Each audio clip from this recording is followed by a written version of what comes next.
ഒരിക്കൽ കൂടെ നിങ്ങളെ അഭിസംബോധന ചെയ്യുവാൻ ലഭ്യമായ അവസരത്തിൽ വളരെ സന്തോഷമുണ്ട്. ആദരണീയരും അനുഗ്രഹീതനും അഭിഷിക്തരുമായ കർത്തൃദാസന്മാർക്ക് വേണ്ടി ഹൃദയംഗമായ വന്ദനം അറിയിക്കുന്നു. പിതാക്കന്മാർ, മാതാക്കൾ, സഹോദരി സഹോദരങ്ങൾ, കുഞ്ഞുങ്ങൾ എല്ലാവർക്കും ക്രിസ്തുയേശുവിന്റെ നിസ്തുല്യ നാമത്തിൽ വന്ദനങ്ങളെ അറിയിക്കുകയാണ്. ഗദ്സമനയിലെ യേശുവിനെയാണ് കഴിഞ്ഞ രാത്രിയിലും പകലിലും നാം ചിന്തിപ്പാനിടയായത്. പരമാധികാരിയായ ക്രിസ്തു, പ്രാർത്ഥനാ നിരതനായ ക്രിസ്തു. ഇന്ന് മറ്റൊരു തലത്തിലേക്ക് നാം മാറുന്നു. ഗബ്ബഥായിലെ യേശു. യേശു വിസ്തരിക്കപ്പെടുന്നു, കുറ്റമില്ലാത്തവനായി തെളിയിക്കപ്പെടുന്നു. അതാണ് ഇന്ന് പകലിൽ നാം ആഴത്തിൽ പഠിക്കുവാൻ ആഗ്രഹിക്കുന്നത്. ക്രിസ്തുവിന്റെ ജീവിതത്തിന്റെ തനിമ. വിസ്താര മണ്ഡപങ്ങളിൽ തലകുനിക്കാതെ നിൽക്കുന്ന ക്രിസ്തു യേശുവിനെ നാം പഠിക്കാൻ പോകുന്നു. യോഹന്നാന്റെ സുവിശേഷം 19-ാം അധ്യായം 13-ാമത് വാക്യം അതിനാധാരമായി വായിക്കാം. യോഹന്നാന്റെ സുവിശേഷം 19-ാം അധ്യായം 13-ാമത് വാക്യം.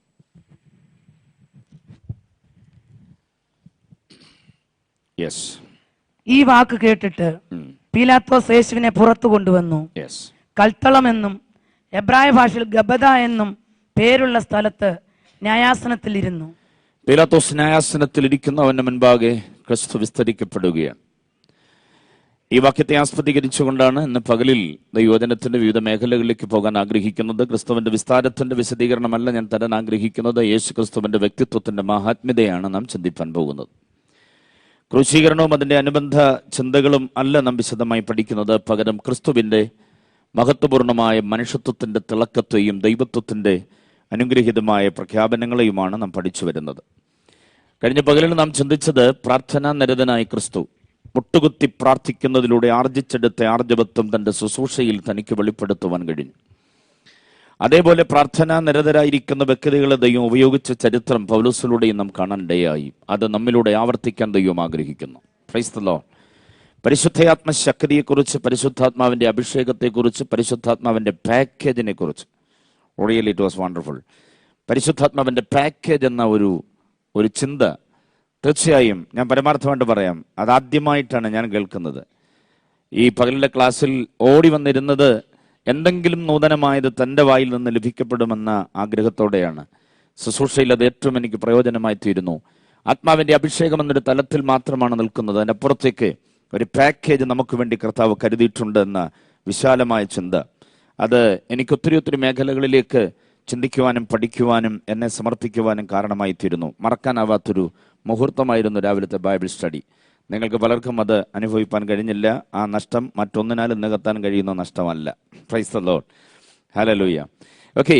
അപ്പോൾ ആ വിധത്തിൽ ആത്മാവിന്റെ ശക്തിയുടെ വിവിധ തലത്തിലുള്ളതായിരിക്കുന്ന നിറവിനെ പ്രാപിച്ചെടുത്തുകൊണ്ട് ദൈവ രാജ്യത്തിന്റെ വിശാലതയ്ക്ക് വേണ്ടി നാം പ്രയോജനപ്പെടുവാൻ കർത്താവ് ആഗ്രഹിക്കുമ്പോൾ, കർത്താവ് നമുക്ക് കാട്ടിത്തന്ന ഉദാത്തമായ, ഉത്കൃഷ്ടമായ, ഉന്നതമായ മാതൃകയുടെ ട്രാക്കിലൂടെ മുൻപോട്ട് പോകാൻ ആ ചിന്തകളെ നമുക്ക് സഹായകമായി തീരുന്നതാണ്. അതാണ് കഴിഞ്ഞ പകലിലൊക്കെ നാം ചിന്തിപ്പാനിടയായി, കഴിഞ്ഞ പകലിലും രാത്രിയിലും നാം ചിന്തിപ്പാനിടയായത്.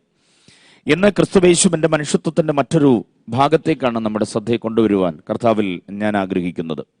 നോക്കുക, ഗദ്സമനയിൽ നിന്ന് യേശുവിനെ പിടിച്ച് ആദ്യമായി കൊണ്ടുവരുന്നത് അന്നാസിന്റെ ആസ്ഥാന മണ്ഡപത്തിലേക്കാണ്, വിസ്താര മണ്ഡപത്തിലേക്കാണ്.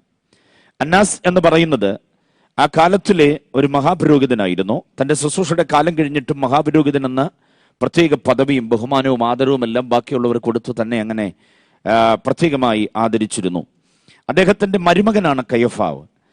ഈ അന്നാസ് എന്ന് പറയുന്നയാള് ഒരു ദ്രവ്യാഗ്രഹിയായിരുന്നു എന്ന് ചരിത്രം പറയുന്നു.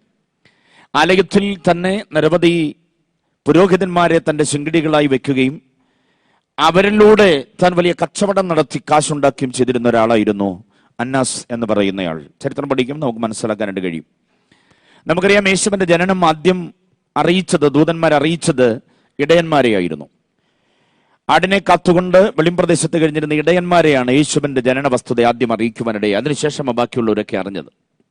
ഇടയന്മാരോട് പറഞ്ഞു, നിങ്ങൾ പോയി കാണ്, ശീലകൾ ചുറ്റി പശുത്തൊട്ടിയിൽ കിടക്കുന്ന യേശുവിനെ നിങ്ങൾ കാണും, പോയി കാണാൻ പറഞ്ഞ് ഇടയന്മാരെ അയക്കുകയായിരുന്നു. അപ്പോൾ ഈ ഇടയന്മാരെന്ന് പറയുന്നത് ആലയത്തിന്റെ പരിസരത്തുള്ള പുൽമേടുകളിൽ ആടിനെ തീറ്റുന്നവരാണ്. ആ ആടിനെ തീറ്റുവാൻ ഈ ഇടയന്മാര് അവിടെ ആക്കപ്പെടുവാനുള്ള കാരണം അന്നാസിന്റെ ശിങ്കിടികളാണ് അവര്. അന്നാസ് ആ കാലം മുതൽ തന്നെ ഇവരെ ഇങ്ങനെ പ്രത്യേകമായി തൻ്റെതാക്കി ക്രമീകരിക്കുകയും അവരുടെ കയ്യിൽ ആട്ടിൻപറ്റത്തെ ഏൽപ്പിക്കുകയും ചെയ്തിരുന്നു. ഏതെങ്കിലും ഒരു കോണിൽ നിന്ന് ആളുകൾ യാഗത്തിനു വേണ്ടി വരുമ്പോൾ അവരവരുടെ നാട്ടിൽ നിന്ന് ആടിനെ കൊണ്ടുവരേണ്ടി വന്നിരുന്നില്ല. നേരത്തെ എങ്ങനെയായിരുന്നു പ്രമാണം? ആരെ യാഗത്തിന് വന്നാലും ആടിനെയോ കാളയോ യോഗ്യമായതിനെ ലേവ്യ നിയമപ്രകാരം കൊണ്ടുവരണമായിരുന്നു. പക്ഷേ ഇത് സ്റ്റൈലായിട്ട് കാശുമൊക്കെ ആയിട്ട് ഇങ്ങനെ പോന്നാൽ മതി. ഇവിടെ വരുമ്പോൾ ആടിനെ പ്രൊവൈഡ് ചെയ്യുവാനുള്ള സംവിധാനം ഇവിടെ തന്നെ ഒരുക്കിയിട്ടുണ്ട്. ഈ ആട്ടിടയർ മുഴുവനും, ആ പറ്റ മുഴുവനും ഈ അന്നാസിന്റെ നേതൃത്വത്തിലുള്ളതായിരുന്നു തന്റെ ശുശ്രൂഷയിൽ നിൽക്കുന്ന ആ കാലം അത്രയും. അപ്പോൾ നേരിട്ട് വരിക, ഇവിടെ പണമടയ്ക്കുക, ഉടനെ തന്നെ ആളിനെ പുൽപ്പുറത്ത് വിട്ട് അവിടുന്ന് ഒരു ആടിനെ കൊണ്ടുവരിക. ആ ആടിന് യോഗ്യതയുണ്ടോ എന്നൊന്നും അന്വേഷിക്കാറില്ല. പുരോഹിതന്റെ വക ആടായതുകൊണ്ട് ഇവർക്ക് യാഗം കഴിക്കാമായിരുന്നു. ഇങ്ങനെ ആടിനെ പാപനിവാരണം വരുത്തേണ്ടതിന് വേണ്ടി വന്നിട്ടുള്ള ആളുകൾക്കെല്ലാം ആടിനെ സപ്ലൈ ചെയ്യുന്ന ഒരു മുതലാളിയും കൂടെയായിരുന്നു യഥാർത്ഥത്തിൽ അന്നാസ്. എന്നാൽ യേശു ഒരിക്കൽ ആലയം ശുദ്ധീകരിക്കുവാനായിട്ട് വന്നപ്പോൾ വിൽക്കുന്നവരെയും വാങ്ങുന്നവരെയും എല്ലാം പുറത്താക്കി കളയും. പ്രാക്കളെ വരെ വിറ്റിരുന്നു, പ്രാക്കളെയും ആടുകളെയും ഒക്കെ വിറ്റിരുന്നു. അവരെയെല്ലാം പുറത്താക്കുകയും ആ കച്ചവട നയത്തിനെതിരെ അതിശക്തമായ നിലയിൽ യേശു പ്രതികരിക്കുകയും ചെയ്തു. സാധാരണ റബ്ബിമാരോ ശാസ്ത്രിമാരോ മറ്റാരും ചെയ്യാത്ത ആ ഒരു പ്രവൃത്തി ചെയ്യുവാൻ യേശു ചങ്കുറപ്പ് കാട്ടിയ അന്നു മുതൽ യേശുവിനോട് വൈരാഗ്യം ഈ അന്നാസിനുണ്ടായിരുന്നു. എപ്പോഴെങ്കിലും ഇവനെ ഒടുക്കാൻ അവസരം കിട്ടുന്ന ഒരു തക്കം പാർത്തിരിക്കുമ്പോഴാണ് ഈ ഗത്സമനയിൽ നിന്ന് യേശുവിനെ പിടിച്ചു കെട്ടി കൊണ്ടുവരുന്നത്. സത്യത്തിൽ അന്ന് അന്നാസ് മഹാപുരോഹിത ശുശ്രൂഷയിലല്ല എങ്കിലും മഹാപുരോഹിതനായിരുന്നത് കൊണ്ട് ആ ഒരു അംഗീകാരം കൊടുത്ത് തന്നെ പദവിയിലാക്കി വെച്ചിട്ടുണ്ട്. കയ്യഫാവാണ് കാര്യാദികളൊക്കെ നടത്തുന്നത്. എങ്കിലും ഇദ്ദേഹത്തിന് ഒരു സ്വാർത്ഥത നിമിത്തമാണ്. യാതൊരു കാരണവശാലും അന്നാസിന്റെ മുമ്പിൽ യേശുവിനെ കൊണ്ടുവരേണ്ടതില്ല, കയ്യഫാ മുതൽ അങ്ങോട്ട് പോയാൽ മതി. പക്ഷേ ഇദ്ദേഹത്തിന്റെ സ്വാർത്ഥത നടപ്പിലാകേണ്ടതിന് ശെങ്കിടികളുടെ സ്വാധീനത കൊണ്ട് അവനെ നേരെ അന്നാസിന്റെ വിസ്താര മണ്ഡപത്തിൽ കൊണ്ടുവരികയായിരുന്നു. നിരവധി ചോദ്യങ്ങൾ താൻ ചോദിച്ചു. യേശു അതിനൊന്നും മറുപടി യുക്തമായി പറയുന്നില്ല. കാരണം അന്നാസിനോട് ബോധിപ്പിക്കേണ്ട കാര്യം യേശുവിനില്ല. അന്നാസിന്റെ മുമ്പിൽ കുറ്റവാളിയായി യേശു നിൽക്കുന്നില്ല. യേശു അജേയമായ നിലയിൽ തന്നെ അവിടെ നിൽക്കുന്നതായിട്ട് കാണാൻ കഴിയുന്നുണ്ട്. അന്നാസിന്റെ വിസ്താരത്തിൽ കാര്യമായി ഒന്നും നടക്കുന്നില്ല. ഇവൻ കുറ്റവാളിയാണെന്ന് വെറുതെ അന്നാസ് പറയുന്നതേ ഉള്ളൂ. തെളിവുകളൊന്നും നിരത്താൻ അന്നാസിന് കഴിയുന്നില്ല. അവിടെയും യേശു ജയസ്വരലാളിതനായി നിലകൊള്ളുന്നു. എനിക്ക് ആ ഭാഗങ്ങളിലെല്ലാം യേശുവിന്റെ വ്യക്തിത്വത്തിന്റെ ആ ശ്രേഷ്ഠത ആഴത്തിൽ അറിയുവാൻ കഴിയുന്നുണ്ട്. വീണ്ടും ആ തണുത്ത രാത്രിയിൽ തന്നെ അന്നാസിന്റെ വിസ്താര മണ്ഡപത്തിൽ നേരെ കൊണ്ടുപോകുന്നത് കയ്യഫാവിന്റെ അരികിലേക്ക്. കയ്യഫാവ് അവനോട് നിരവധി ചോദ്യങ്ങൾ ചോദിക്കുന്നുണ്ട്. ആ ചോദ്യങ്ങൾക്കൊക്കെ എല്ലാറ്റിനും യേശു ഉത്തരം പറയുന്നില്ല, ചിലതിനൊക്കെ യേശു ഉത്തരം പറയുന്നുണ്ട്. ആ ഉത്തരങ്ങളെല്ലാം അവർക്ക് കുറിക്ക് കൊള്ളുന്ന ഉത്തരങ്ങളായിരുന്നു. കാരണം ഒരു കുറ്റവാളിയെ വിസ്തരിക്കേണ്ടതായിരിക്കുന്ന നിയമസംഹിതകളെല്ലാം മാറ്റിവെച്ചുകൊണ്ട് സ്വാർത്ഥത മാത്രം മുൻകണ്ടവർ വിസ്തരിക്കുകയായിരുന്നു. അതുകൊണ്ട് തന്നെ അവരുടെ വിസ്താരത്തിലെ ചോദ്യങ്ങൾക്കെല്ലാം ഒന്നും ഉത്തരം അർഹിക്കുന്നില്ല എന്നതുകൊണ്ട് യേശു അതിനെയെല്ലാം അവഗണിച്ചു, അവജ്ഞയോടെ കണ്ടു. അവൻ വെറുതെ മൗനം ദീക്ഷിച്ചതായി നമുക്ക് കാണാൻ കഴിയുന്നുണ്ട്. പക്ഷേ ചില ചോദ്യങ്ങൾക്കൊക്കെ ന്യായമായ ഉത്തരം കയ്യഫാവിനോട് യേശു പറയുകയും ചെയ്യുന്നുണ്ട്. ആ ഉത്തരങ്ങൾ വളരെയധികം ശ്രദ്ധേയമാണ്. ആ ഭാഗങ്ങൾ നിങ്ങൾ വായിക്കുവാൻ ഞാൻ ആഗ്രഹിക്കുന്നു. ഞാൻ യേശുവിനെ നിങ്ങളുടെ മുമ്പിൽ അവതരിപ്പിക്കാൻ ആഗ്രഹിക്കുന്നത് പീലാത്തോസിന്റെ മുൻപിലെ യേശുവിനെയാണ്. അന്നാസിന്റെയും കയ്യഫാവിന്റെയും അതിനുശേഷം സന്നദ്രീം സംഘത്തിന്റെയും മുൻപാകെ യേശു വിസ്തരിക്കപ്പെടുന്നുണ്ട്. സന്നദ്രീം സംഘത്തിന്റെ മുമ്പാകെയുള്ള യേശുവിന്റെ വിസ്താരം തികച്ചും നിയമവിരുദ്ധമായ കാര്യമാണ്. രാത്രി സന്നദ്രീം സംഘം കൂടാൻ പാടില്ല, അതായിരുന്നു നിയമം. പക്ഷെ ആ നിയമമെല്ലാം ലംഘിച്ചുകൊണ്ടാണ് യേശുവിനെ ഒടുക്കുവാനുള്ളവരുടെ താല്പര്യത്തിൽ രാത്രി തന്നെ അവർ കൂടുകയും ചില കുറ്റങ്ങൾ യേശുവിൽ ആരോപിക്കുകയും ചെയ്തു. പക്ഷെ ആ കുറ്റങ്ങളൊന്നും നിയമാനുസൃതമല്ല. ആ സാക്ഷ്യങ്ങളൊന്നും യഥാർത്ഥത്തിൽ രേഖാമൂലം സത്യമായിരുന്നില്ല, അതൊക്കെ വ്യാജമായിരുന്നു. സന്നദ്രീ സംഘം അങ്ങനെ 3 വിസ്താരങ്ങൾ ആ രാത്രി തന്നെ നടക്കുന്നുണ്ട്. അതിനുശേഷം ഒടുവിലാണ് പീലാത്തോസിന്റെ അരികിലേക്ക് കൊണ്ടുവരുന്നത്. പീലാത്തോസിന്റെ അരികിലേക്ക് കൊണ്ടുവന്നു. പീലാത്തോസ് അവനെ വിസ്തരിച്ചു. ഒത്തിരി ചോദ്യങ്ങൾ യേശുവിനോട് പീലാത്തോസ് ചോദിക്കുന്നുണ്ട്. ചിലതിനൊക്കെ മറുപടി പീലാത്തോസിനോട് യേശു പറയുന്നുണ്ട്. പക്ഷേ എങ്ങനെയെങ്കിലും ഇവനെ ഒഴിവാക്കുവാനുള്ളതായിരിക്കുന്ന ഒരു ആഗ്രഹം പീലാത്തോസിന്റെ ഉള്ളിൽ നമുക്ക് കാണാൻ കഴിയുന്നുണ്ട്. പ്രത്യേകിച്ച് രാത്രിയിൽ സ്വപ്നത്തിൽ ഒത്തിരി വ്യഥകൾ അനുഭവിച്ച് വിങ്ങലുകൾ അനുഭവിച്ചവന്റെ ഭാര്യ തന്നെ അവനോടൊന്ന് പറയുന്നുണ്ട്, ആ നീതിമാന്റെ കാര്യത്തിൽ നീ ഇടപെടരുത്, എങ്ങനെങ്കിലും കഴിയുമെങ്കിൽ അതിനകത്തൊന്ന് ഒഴിവാകണം. ഭാര്യയുടെ താല്പര്യത്തെ മാനിച്ചുകൊണ്ട് പീലാത്തോസ് ഇതിനൊന്ന് ഒഴിവാകാൻ ആഗ്രഹിക്കുന്നു. പക്ഷെ ജനത്തിന്റെ സമ്മർദ്ദം തന്നെ രക്ഷപ്പെടുത്തുവാൻ അനുവദിക്കുന്നില്ല. ഒടുവിൽ പീലാത്തോസ് ഇവന് ഗലീലക്കാരനാണ് എന്ന വസ്തുത അറിഞ്ഞപ്പോൾ, ഗലീലക്കാരനാണെങ്കിൽ അവനെ വിസ്തരിക്കേണ്ടത് ഹേരോദാവാണ് എന്നൊരു ന്യായം കണ്ടെത്തിയിട്ട് യേശുവിനെ നേരെ ഹേരോദാവിന്റെ അരികിലേക്ക് അയക്കുകയാണ്. ഹേരോദാവ് ഇവനെ ഒന്ന് കിട്ടാൻ വേണ്ടി ആഗ്രഹിച്ചിരിക്കുകയായിരുന്നു. ഹേരോദാവിന്റെ ദുഷിച്ചെന്നാറിയ ഭരണ വ്യവസ്ഥിതിക്കെതിരെയും ഹേരോദാവിന്റെ ധാർമ്മിക അധപ്പതനത്തിനെതിരെയും കരുത്തോടെ നെഞ്ചുറപ്പോടെ നിന്ന് ആശയങ്ങളും ഉപദേശങ്ങളും കൊടുത്തിട്ടുള്ള ഒരാളാണ്. ജനത്തിന്റെ ഇടയിൽ ഹേരോദാവിന്റെ ദുർവർത്തമാനങ്ങളെ കരുത്തോടെ പ്രസ്താവിച്ച് ഒരു അനുഗ്രഹീതനായ പ്രസംഗകനായിരുന്നു യേശു. അതുകൊണ്ട് തന്നെ ഹേരോദാവ് യേശുവിനോട് വല്ലാത്തതായിരിക്കുന്ന വൈരാഗ്യം സൂക്ഷിക്കുകയും ചെയ്യുന്നുണ്ട്. യേശുവിനെ അടുത്ത് കിട്ടുവാൻ ഹേരോദാവും ആഗ്രഹിച്ചിരുന്നു. ആ ആഗ്രഹത്തിന്റെ സഫലീകരണം എന്ന നിലയിലാണ് പീലാത്തോസിന്റെ അരികിൽ നിന്ന് യേശുവിനെ ഹെരോദാവിന്റെ അരികിലേക്ക് അയക്കുന്നത്. ഹെരോദാവും യേശുവിനെ വിസ്തരിച്ചു. യേശുവിനോട് അവൻ ചോദിച്ച ചോദ്യങ്ങൾ പലതും ചിലതുമാ, പക്ഷേ അതിനൊന്നും അർഹിക്കുന്ന ഉത്തരം യേശു പറഞ്ഞില്ല. ഒടുവിൽ വൈരാഗ്യം അടക്കേണ്ടതിന്, വൈരാഗ്യം തീർക്കേണ്ടതിന് ഇവനെ അടിപ്പിച്ച് ധൂമ്രവസ്ത്രം ധരിപ്പിച്ച് വീണ്ടും പരിഹാസ്യനായി പീലാത്തോസിന്റെ അരികിലേക്ക് അയക്കുന്നു. യേശു വീണ്ടും പീലാത്തോസിന്റെ അരികിലേക്ക് വരികയാണ്. 19-ാം അധ്യായം യോഹന്നാൻ മാത്രം പറയുന്ന ഒട്ടനവധി ഇൻഫർമേഷനുകളുണ്ട്. സമവീക്ഷണ സുവിശേഷങ്ങൾ മത്തായി, മർക്കോസും ലൂക്കോസും പറയാത്ത ഒട്ടനവധി ചിന്തകൾ യോഹന്നാൻ എടുത്തെടുത്ത് പറയുന്നുണ്ട്. ക്രിസ്തുയേശുവിന്റെ ദൈവത്വത്തിന്റെയും അവന്റെ മനുഷ്യത്വത്തിന്റെയും തിളക്കം നമുക്ക് നൽകി തരേണ്ടതിന് യോഹന്നാൻ ആ ഭാഗങ്ങളിലെല്ലാം ഒത്തിരി ചിന്തകൾ നമുക്ക് നൽകുന്നതായി നമുക്ക് കാണാനായിട്ട് കഴിയുന്നുണ്ട്. യേശു പീലാത്തോസിന്റെ മുൻപിലാണ്. അവിടെ മുതലാണ് നമ്മുടെ ചിന്ത ഇന്ന് പകലിൽ ആരംഭിക്കുന്നത്. പീലാത്തോസ് അവനെ വിസ്തരിച്ചിട്ട് ഒത്തിരി ചോദ്യങ്ങൾ ചോദിച്ചിട്ടും ഇവനിൽ അർഹമായ കുറ്റം കാണായികയാൽ പീലാത്തോസ് പറയുന്ന ഒരു വാചകം ആണ് ഇന്ന് പകലില് എന്റെ സന്ദേശത്തെ മുൻപോട്ട് കൊണ്ടുപോകുവാൻ പ്രചോദനമാകുന്നത്. 19-ാം അധ്യായം അതിന്റെ 5-6 വാക്യങ്ങൾ വായിച്ചുകൊണ്ട് നമുക്ക് പാഠത്തിലേക്ക് പ്രവേശിക്കാം. 19-ാം അധ്യായം അതിന്റെ 5ഉം 6ഉം വാക്യങ്ങൾ. അങ്ങനെ യേശു മുൾക്കിരീടവും ധൂമ്രവസ്ത്രവും ധരിച്ച് പുറത്തു വന്നു. പീലാത്തോസ് അവരോട് ആ മനുഷ്യൻ ഇതാ എന്ന് പറഞ്ഞു. പീലാത്തോസ് അവനോട് ആ മനുഷ്യൻ ഇതാ എന്ന് പറഞ്ഞു. ഇനിയും മഹാപുരോഹിതന്മാരും സേവകന്മാരും അവനെ കണ്ടപ്പോൾ ക്രൂശിക്ക എന്ന് ആർത്തു വിളിച്ചു. പീലാത്തോസ് അവരോട് നിങ്ങൾ അവനെ കൊണ്ടുപോയി ക്രൂശിപ്പീൻ. പീലാത്തോസ് അവനോട് നിങ്ങൾ അവനെ കൊണ്ടുപോയി ക്രൂശിപ്പീൻ. ഞാനോ അവനിൽ കുറ്റം കാണുന്നില്ല എന്ന് പറഞ്ഞു. ഞാൻ അവനിലൊരു കുറ്റവും കാണുന്നില്ല, എങ്കിലും നിങ്ങൾ അവനെ കൊണ്ടുപോയി ക്രൂശിപ്പീൻ. അതാണ് യഥാർത്ഥമായ ഭാഷ. ഞാൻ അവനിൽ കുറ്റം കാണുന്നില്ല, എങ്കിലും നിങ്ങൾ അവനെ കൊണ്ടുപോയി ക്രൂശിപ്പീൻ. ജനത്തിന്റെ സമ്മർദ്ദത്തിന് മുമ്പിൽ വഴങ്ങി പീലാത്തോസ് പറയുന്ന ആ വാചകം വളരെ ഗഹനമായി പഠിക്കേണ്ട ഒരു വാചകമാണ്. ഇതാ ആ മനുഷ്യൻ എന്ന പീലാത്തോസിന്റെ വാചകം. പീലാത്തോസിന് ദൈവശാസ്ത്രത്തിന്റെ വിചിന്തനങ്ങളൊന്നും അറിയില്ല. ദൈവവചനം അവൻ അറിയേയില്ല. യഹൂദന്മാരുടെ പുസ്തകമായ പഴയ നിയമത്തെക്കുറിച്ച് അവന് ഗ്രാഹ്യമില്ല. യേശു എന്ന മിശിഹായെക്കുറിച്ച് അവൻ അറിയില്ല. അവനൊരു ജാതീയ വ്യക്തിയായിരുന്നു. ജാതി ആചാരാനുഷ്ഠാന ക്രമങ്ങളുമായിട്ട് ഇങ്ങനെ പോകുന്നവൻ. സത്യത്തിൽ ദൈവമില്ലാത്തവനായിരുന്നു. പിന്നെ ആരാധിച്ചിരുന്ന എല്ലാ വിഗ്രഹങ്ങളെയും ജാതീയമായ ആചാരങ്ങളും അത് ജനത്തിന് നിർബന്ധത്താൽ ചെയ്തു വന്നിരുന്നു എന്ന് മാത്രമേ ഉള്ളൂ. ഒരു അധികാര മോഹിയായിരുന്ന പീലാത്തോസ് ഇങ്ങനെ അധികാരത്തിൽ അങ്ങനെ തുടരുന്നു എന്നുള്ളത് മാത്രമേ ഉള്ളൂ. ദൈവികമായിരിക്കുന്ന ബോധമൊന്നും അവനില്ല. പക്ഷേ ഇവിടെ പീലാത്തോസ് യേശുവിനെ പരാമർശിച്ചുകൊണ്ട് പറയുന്ന ഓരോ വാക്കുകളിലും വാചകങ്ങളിലും അടക്കം ചെയ്തിരിക്കുന്ന ആത്മീയ ചിന്തകളുടെ ആഴം നാം ഗ്രഹിക്കേണ്ടതായിട്ടുണ്ട്. Price the Lord. ഒന്നാമത് അവിടെ പറയുന്ന ഒരു കാര്യം നോക്കിക്കേ. പീലാത്തോസ് പറയുന്നത് ഞാൻ ഇവനിൽ ഒരു കുറ്റവും കാണുന്നില്ല, എങ്കിലും നിങ്ങൾ ഇവനെ കൊണ്ടുപോയി എന്ത് ചെയ്യുവിൻ? ക്രൂശിപ്പീൻ എന്നാ പറയുന്നത്. കുറ്റം ഇവനിലില്ല എന്ന് ബോധ്യമായിട്ടും പീലാത്തോസ് പറയുന്നു ഇവനെ കൊണ്ട് ക്രൂശിപ്പീൻ.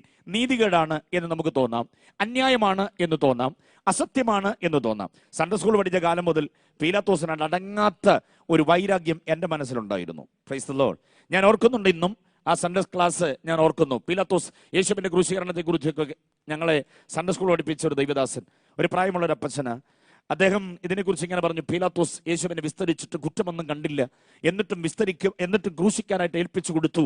അത് അന്നത്തെ അന്യായമായിരുന്നു എന്നൊക്കെ അദ്ദേഹം പഠിപ്പിച്ചു വന്നപ്പോൾ എൻ്റെ ആ കൊച്ചു മനസ്സിലേക്ക് ഒരു വല്ലാത്ത വൈരാഗ്യം കയറി വന്നിട്ട് ഞാൻ അപ്പച്ചനോട് ചോദിച്ചു, പീലാത്തോസ് ചെയ്തത് തെറ്റല്ലേ?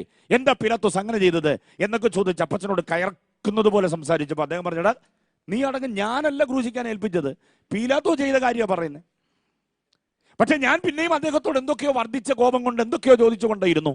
സൺഡേ സ്കൂൾ ഏതാണ്ട് അലക്ഷ്യമാകുമെന്ന് വന്നപ്പം അപ്പച്ചൻ പറഞ്ഞു, മോനെ അതൊക്കെ പിന്നീട് മനസ്സിലാകും, നീ അടങ്ങാൻ പറഞ്ഞിട്ട് എന്നെ ഒതുക്കി. അന്ന് മുതൽ പീലാത്തോസിനോടുള്ളൊരു വല്ലാത്ത വൈരാഗ്യം, എവിടെങ്കിലും വെച്ച് കണ്ടാൽ ഒരു പിടി മണ്ണെങ്കിലും വാരി ഇവന്റെ കണ്ണിലിടണം എന്നൊരു ഒരു വല്ലാത്ത പ്രതികാര ചിന്ത എൻ്റെ മനസ്സിലേക്ക് വന്നു. പക്ഷെ വചനം പഠിച്ച് കുറെ കാലം കഴിഞ്ഞപ്പോൾ ഇതിൻ്റെ ആശയങ്ങൾ ദൈവത്തിൻ്റെ പരിശുദ്ധാത്മാവുമായി ഞാൻ പദപീഠത്തെങ്കിലിരുന്ന് പഠിച്ചെടുത്തപ്പോൾ വിശേഷവിധിയായി തിളങ്ങി വിളങ്ങി വന്ന ചില ചിന്തകൾ യേശുവിന്റെ മനുഷ്യത്വത്തിന്റെ ശ്രേഷ്ഠത തെളിയിക്കുന്നതാണ്.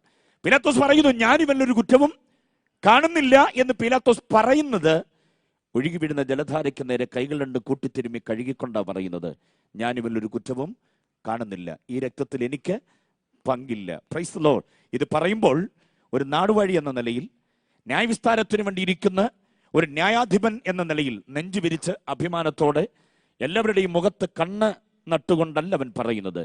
പകരം തല കുനിച്ച് കൈകൾ കൂട്ടിത്തിരുമ്മി കഴുകിക്കൊണ്ട് ലജ്ജാഭാരത്തോടെ കഴിഞ്ഞ രാത്രി മുഴുവനും അധ്വാനിച്ചിട്ടും ഒരു കുറ്റവും ഇവനിലില്ല എന്ന ആ ഒരാശയത്തെ അവന്റെ ഭാവത്തിലൂടെ തന്നെ പ്രകടമാകത്തക്ക നിലയിൽ ലജ്ജാഭാരത്തോടെ തല കുനിച്ചു നിൽക്കുന്ന പീലാത്തോസിനെയാണ് നമുക്ക് കാണുന്നത്.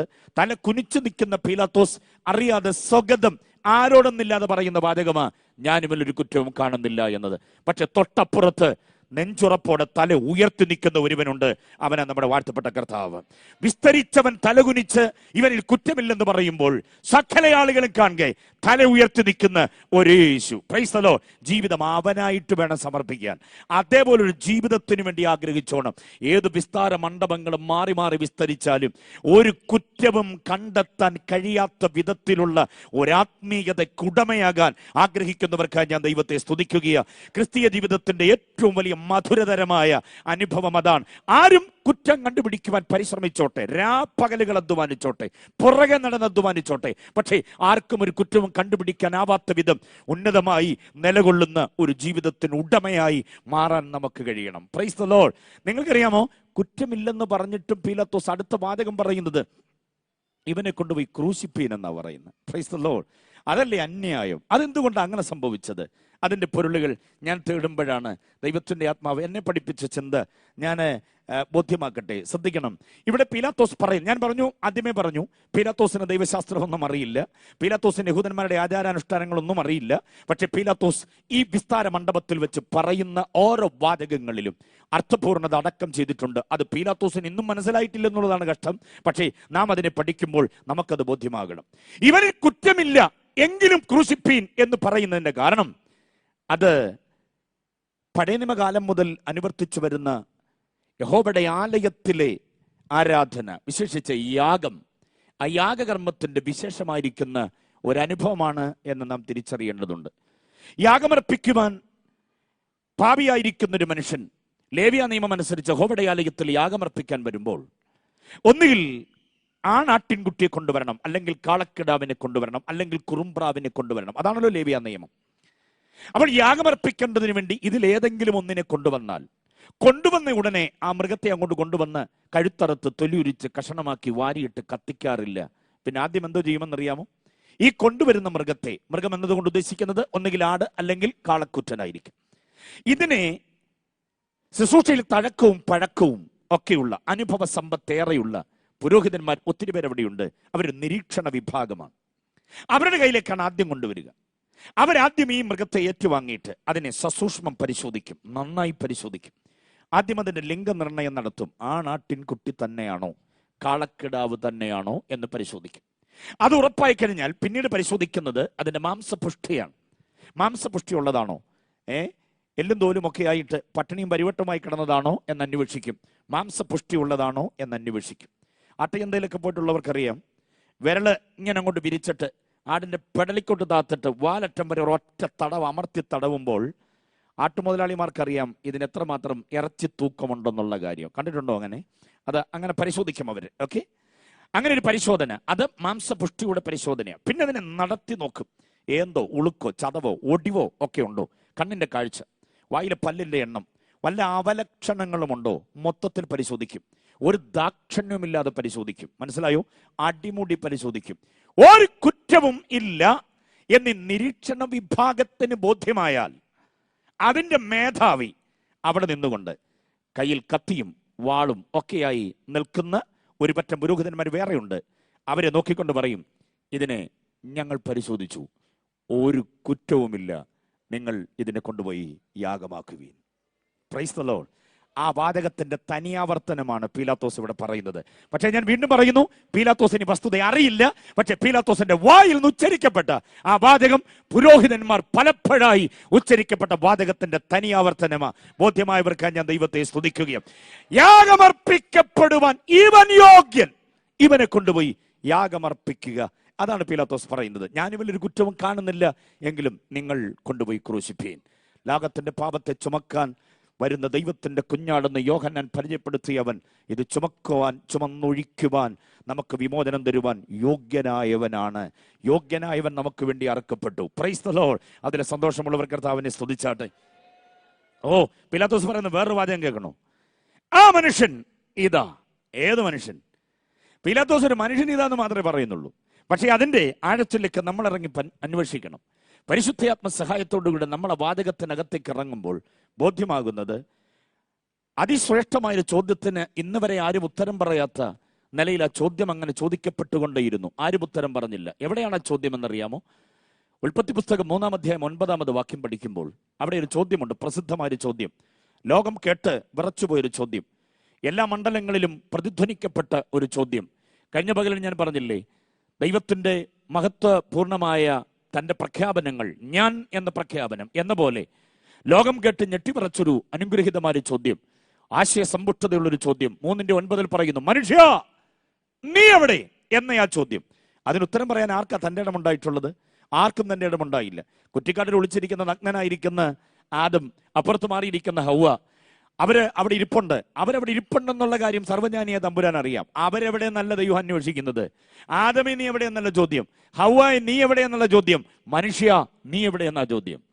വ്യത്യാസം മനസ്സിലാക്കണം. ആദം ഇന്നടുത്തുണ്ടെന്നുള്ള തമ്പുരാൻ അറിയാം. ദൈവം സർവ്വജ്ഞാനിയല്ലേ? കുറ്റിക്കാട്ടിൽ ഒളിച്ചിരിക്കുന്ന ആദമിനെ നന്നായിട്ട് അറിയാം. അത്തിയില കൊണ്ട് കുട്ടിത്തുന്നി തൽക്കാലം നഗ്നത മറയ്ക്കേണ്ടതിനു വേണ്ടി താൽക്കാലികമായി ക്രമീകരണം ചെയ്ത് കുറ്റിക്കാട്ടിൽ ഒളിച്ചിരിക്കുന്ന ആദമനെ ഹൗവയും ദൈവത്തിനറിയാം. അവരത് ഒളിക്കുമ്പോഴെല്ലാം കർത്താവ് കണ്ടുകൊണ്ടായിരിക്കുന്നത്. പക്ഷെ ചോദ്യം പ്രസക്തമാണ്. ആദമേ നീ എവിടെയെന്നല്ല, പിന്നെന്താ ചോദ്യം? മനുഷ്യ നീ എവിടെ എന്നാ ചോദ്യം. മനുഷ്യ നീ എവിടെ? ഈ ചോദ്യത്തിന് ഉത്തരം ആരാ പറയുന്നത്? ആദം പറയുന്ന ഉത്തരം അതിന് ഉത്തരമല്ല യഥാർത്ഥത്തിൽ. പിന്നീട് വന്നിട്ടുള്ള പിതാക്കന്മാരും അതിന് ഉത്തരം പറഞ്ഞിട്ടില്ല. സങ്കീർത്തനം എഴുതിയിട്ടുള്ള എത്രയോ കവികൾ, എത്രയോ ധ്യാന ചിന്തകന്മാർ വന്നിട്ടുണ്ട്. സിംഹഗർജന പ്രവാചകന്മാർ എത്രയോ പേര് മാർച്ച് ചെയ്തിട്ടുണ്ട് ചരിത്രത്തിലൂടെ. രാജാക്കന്മാർ, ഉന്നതന്മാരായവർ വന്നിട്ടില്ലേ? അവരാരും അതിന് ഉത്തരം പറഞ്ഞിട്ടില്ല. ഒട്ടനവധി ആളുകൾ നിരനിരയായി വന്നു പോയിട്ടുണ്ട്. ആരും ഈ ചോദ്യത്തിന് ഉത്തരം പറയുന്നില്ല.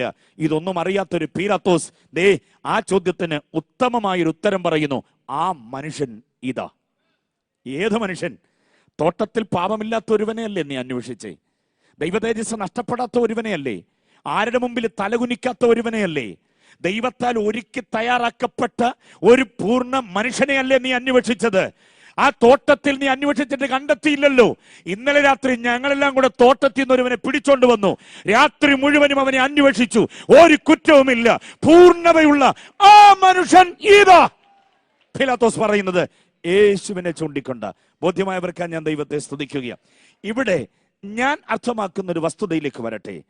പീലാത്തോസിന്റെ അരമനയിൽ നിൽക്കുന്ന യേശു, വിസ്താര മണ്ഡപത്തിൽ നിൽക്കുന്ന യേശു, തകർക്കപ്പെടുവാൻ ജനത്തിന്റെ ഇഷ്ടത്തിന് പീലാത്തോസ് ഏൽപ്പിക്കപ്പെട്ട് അവരാൽ തകർക്കപ്പെടുമ്പോഴും യേശുവിനെ കുറിച്ച് എനിക്ക് ഉയർത്തി പറയാനുള്ളത്, എന്റെ കണ്ടനാളത്തിന് കരുത്തുണ്ടെങ്കിൽ ആർഷഭാരതം മുഴുവനും കേൾക്കുവാൻ, ലോകത്തിലെ സകല ജനതയും കേൾക്കുവാൻ, ഉറക്കെ പറയുവാൻ എനിക്ക് താല്പര്യമുള്ളൊരു കാര്യം, യേശു കുറ്റമില്ലാത്തവനാ, യേശു പൂർണ്ണതയുള്ളവനാ. അവന് വേണ്ടി ഇറങ്ങുവാൻ, അവനെ ആരാധിക്കുവാൻ, അവനെ പ്രസംഗിക്കുവാൻ, അവന് വേണ്ടി പാടുവാൻ, അവന് വേണ്ടി എന്തുമാകുവാൻ സമർപ്പിക്കപ്പെട്ട ഭാഗ്യം പോലൊരു ഭാഗ്യം വേറെയില്ല. അവനിൽ കുറ്റമില്ല. അവനോട് ആ ഒരു ആശയത്തിൽ യേശുവിനോട് അടുക്കാൻ ആഗ്രഹിക്കുന്ന എത്ര പേരുണ്ട്?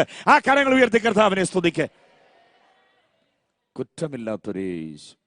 Price the Lord. ഗബ്ബഥായിലെ യേശു കുറ്റമില്ലാത്തവനാ. നിങ്ങൾക്കറിയാമോ, ഈ യേശുവിനെ പീലാത്തോസ് കുറ്റമില്ലെന്ന് കണ്ടിട്ടും ക്രൂശിക്കാൻ ഏൽപ്പിച്ചിട്ട് ജനത്തിന്റെ ഇഷ്ടത്തിന് വിട്ടുകൊടുത്തു എന്നൊരു പ്രയോഗം ലൂക്കോസ് എന്ന ചരിത്രകാരൻ രേഖപ്പെടുത്തുന്നുണ്ട്. 23-ാം അധ്യായം 25-ാമത് വാക്യം. ലൂക്കോസ് 23-25 വാക്യം വായിച്ച്. ലൂക്കോസിന്റെ സുവിശേഷം 23-25.